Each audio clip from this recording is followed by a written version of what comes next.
Guys finally আজকে থেকে exam শেষ। আজকে থেকে আমার মা আর বলবে না পড়তে বস, এখনো পড়তে বসলি না। মানে আমি একটু বিছানা থেকে উঠলে আমার মা বলতো যে পড়তে বস পড়তে বস। মানে আমার মা চাইলে আমার মা যদি পারতো 24 ঘন্টা আমি যদি বই সামনে নিয়ে থাকতাম তাহলে আমার মা খুশি হতো। যাই হোক, আমার এক্সাম শেষ, আমি খুব খুশিতে আছি। বাট আমার মা মোটেও খুশিতে নাই, কারণ কি বলতে পারতেছে না কিছু। আমি এক্সাম দিয়ে আসা থেকে ফোনটা নিয়ে বসছি।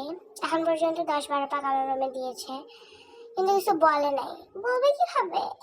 1 মাসে আমার উপর দিয়ে বুলডোজার ট্রাক যেটা পারছে ওটা চালাই দিছে আমার উপর দিয়ে। এই জন্য এখন কিছু বলতে পারতেছে না, খালি এসে দেখতেছে। আমিও মজা নিচ্ছি গাইজ, কিন্তু কয়েকদিন পর আমার মজা নেবে আমার মা আবার, আমি জানি। যাই হোক, যে কয়দিন ছুটি পাইছি সে কয়দিন এখন আমি আমার মাকে খুব চালাবো।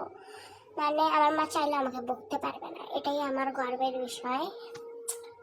যাই হোক, ফাইনালি এক্সাম শেষ, শান্তি। শুধু ঘুমাবো, খাবো, রিলস দেখবো, মুভি দেখবো, শেষ। কেউ কিছু বলতে পারবে না।